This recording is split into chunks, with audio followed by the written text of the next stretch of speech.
iBasso DX180 is fast becoming my favorite, and I will tell you why. This DX180 is one of the mid-range digital audio player offered by iBasso, priced at just at around 530 US dollar, or if you are based in Malaysia, you can get it from Red Ape Audio at around 2003 Malaysian ringgit. And what you're gonna get inside, pretty much a very simple affair of this box, the DAP itself, USB cable, and very interestingly, they also include this silicone case, I think transparent. Okay, hold on. Geoff, please. Sorry about that. Okay, it's his active time of the day. And you're also gonna get these 4 pieces of screen protector. So I would say that it is pretty much very generous of iBasso to include that. And let's just have a closer look at this iBasso DX180 closely on the physical aspect of it. Let's talk about the build itself. Okay, this thing is super solid, and I must say that, okay, if you're familiar with the previous iteration of iBasso, there was already DX170, and the most prominent changes from that DX170 to 180 is that you're gonna see this thing is a lot more angular, as you can see here. Just have a look at it, you know, from front until the back, it is definitely angular, edgy. And I think one of the first thing that I noticed is that how sharp the edges can be. Okay, but obviously, of course, once you use it with this silicone case here, it doesn't feel as sharp because DX170 wasn't that sharp edges, and this is one of the key thing which to be mindful of. And also at the back here, you would notice that this DX170 have these 2 screw here, okay, which is the battery compartment. This thing is super easy if you ever need to change the battery itself. The biggest element which I like about this DX180 first and foremost would be this here. You see this? This is the button for on and off, okay, and also for volume adjustment, rotary volume adjustment. I just absolutely love anything that offer rotary volume adjustment, and this DX180 offer 100 steps, okay. And of course, the screen here, pretty much 5-inch screen. I would say that the contrast level is very nice as well. I have tested it indoor and outdoor, and I must admit that compared with some other DAP which I have, like this M23 here, which I reviewed very recently, and also this Kain N3 Ultra, which I will be reviewing soon, okay. The good thing about this DX180 is that the screen contrast is quite good. Even under direct sunlight, it is not as dim as how I would have observed it from this M23 here.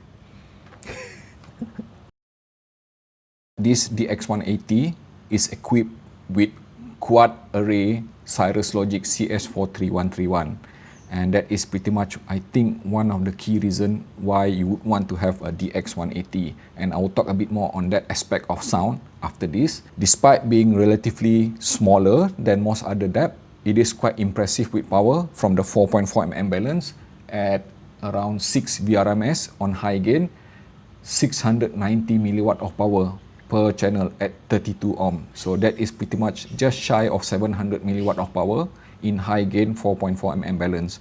And even the 3.5mm single-ended is super impressive, capable of pushing 525 milliwatt of power per channel at 16 ohm. So what does this DX180 tells you? Okay, even if you run 3.5mm single-ended and with some magnetic planar IEM, for example, which usually work really well with power, okay, you don't have to worry that you are stuck with 3.5mm single-ended. You're going to get a lot of power for as long as you are getting anywhere from 16 ohm to 32 ohm, because at 32 ohm, the power will be slightly less at 280 milliwatt of power per channel, but still super impressive. When it comes to audio feature as a dedicated DAP, this DX180 kind of a bit basic if you were to compare with, again, with something like this Fio M23, because as you can see here, you only have high and low gain, okay, which is what I'm showing to you right now. There's no medium gain or anything like that. And then there's also SPDIF on and off, 3.5 mm here if you want to use the coaxial. Okay, and then of course you can toggle phone out, line out, digital filter, and then let's just talk about this digital filter, because I think this is one very important element of this DX180. I am happy to say that pretty much, you know, similar to this dongle which I have tested earlier, which is DC07 Pro, this digital filter of DX180 is very effective.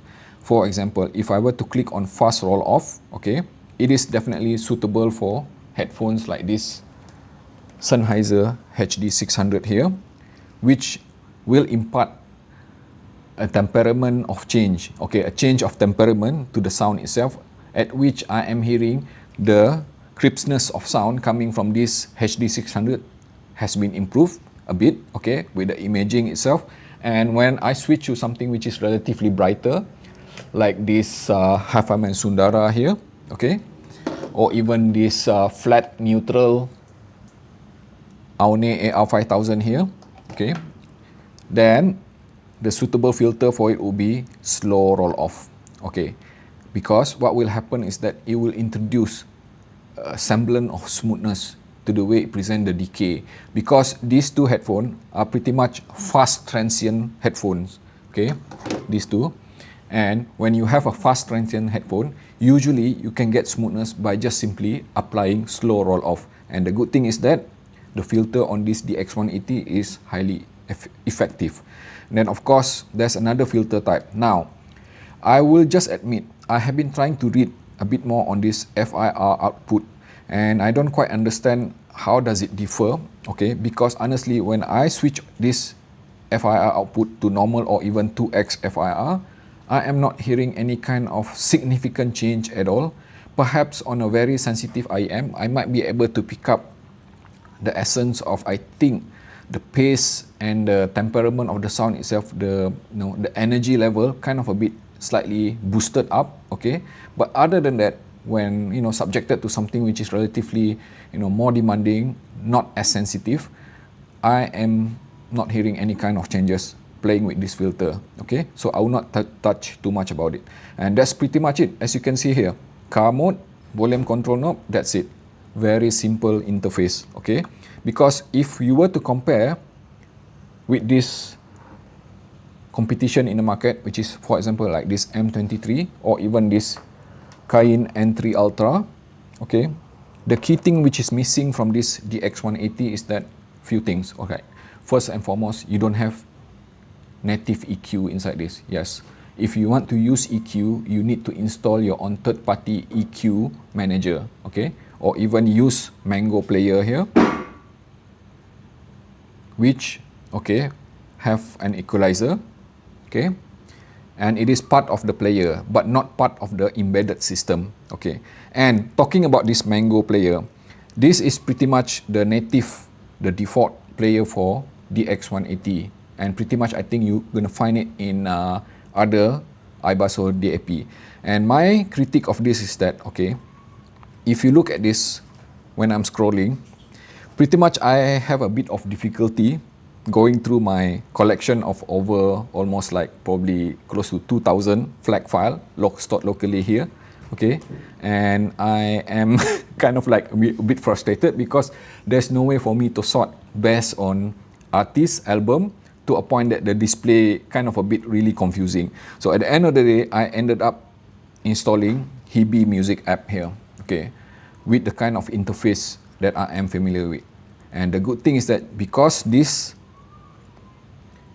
DX180 is a dedicated DAP on Android without any kind of SRC limitation, you can install any player on top of it and then it will always play back beat perfect, okay. Just remember that. That is one of the reasons why you would want to have a dedicated DAP instead of a phone connected to a dongle, okay. And then let's just talk about a bit more on the element of that storage just now, because I did mention that I have stored in excess of close to 2,000 FLAC file inside here. And the version that I have here is the 4GB memory version with 128GB of storage. So that is something which is very generous, because again, I'm gonna bring up this subject of comparison with this M23 here. If you've seen my review on this thing only comes with 64 GB of storage. So there's nothing much that I can put inside here unless I use micro SD. But the good thing about this DX180 is that it offers built-in 128 GB, provided that is the option that you take, okay, for the price which I mentioned earlier. It's even actually worse with this Kain N3 Ultra because it doesn't even come with any sort of internal storage. It totally depends on micro SD. iBasso has claimed that this DX180 is capable of running up to 15 hours of continuous playback, assuming that it's playing on local file. And in my instance, what I have done is that I have played this DX180 with Tidal, streaming via Wi-Fi continuously with different type of IEM through the 4.4mm balance, and I was able to score in excess close to perhaps 11 hours continuously before I need to charge the battery again. And that is pretty much impressive, I would say, because if I were to compare with this M23 doing the same thing, exact same thing, I would probably get somewhere near to 8 hours instead of 11 hours. So 3 hours different here between these two doing the same thing. Okay, and now still on the subject of battery consumption, let's talk about the heat generated while doing all those things. As you can see here, I have placed all three of them: Kain N3 Ultra, Fio M23, and of course iBasso DX180. And you can clearly see here that the two first DAP there, which is Kain N3 Ultra and DX180, scored at around 33 to 36 Celsius of temperature. And you would notice that M23 emitted in excess of over 40 Celsius of temperature, all the way as high as 44. And that's not even activating desktop mode, which is available on that M23. So you can imagine that at least from the heat management perspective, iBasso DX180 is a better performer. Talking about sound, I have done a comparison of this DX180 versus the little sibling here, which is DC07 Pro. Both of them sharing the same internal, which is quad array of Cirrus Logic CS43131. Of course, with some differences in power, obviously, and of course this is a dongle which rely on phone power or PC power. So in general, I would say that after spending quite a bit of time comparing between the two of them, I would just simply say that both are identical in many ways. Okay, they are the same thing basically. The sound signature itself, it is definitely neutral, resolving, analog sounding, highly technical and analytical, and the kind of sound presentation which I really love. Okay, but then again, what are the differences? The differences is that after spending quite a bit of comparison, all right, extensively, I would just simply say that when it comes to overall sound richness, this DX180 is just a bit more fuller bodied when it comes to the texture and the definition and the density of the sound itself. This is already rich sounding, but I do feel that this DX180 kind of a bit more analog, richer sounding. And this DC07 Pro, surprisingly, okay, between the two of them, both already wide and open sounding, okay, but this seems to offer a bit more of air.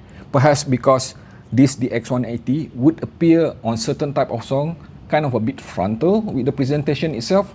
So the way I look at it, both of them are definitely very satisfying when it comes to sound and performance. And of course, I spent considerable time comparing these two here, which is Fio M23, which I have reviewed very recently as well, with this DX180. And I'm just gonna go straight to the point. After spending so much time between the two of them, I just gonna declare that I like this DX180 just a bit more. One of the key reasons is that obviously you're gonna see it is smaller, and also it does not emit the kind of heat generated by this M23. But I think most importantly, when it comes to the sound itself, okay, when it comes to the way it presents the sound, I just prefer the richer sounding output coming from this DX180. Yes, yet again, this DX180 proved to be fuller bodied when it comes to the sound presentation itself.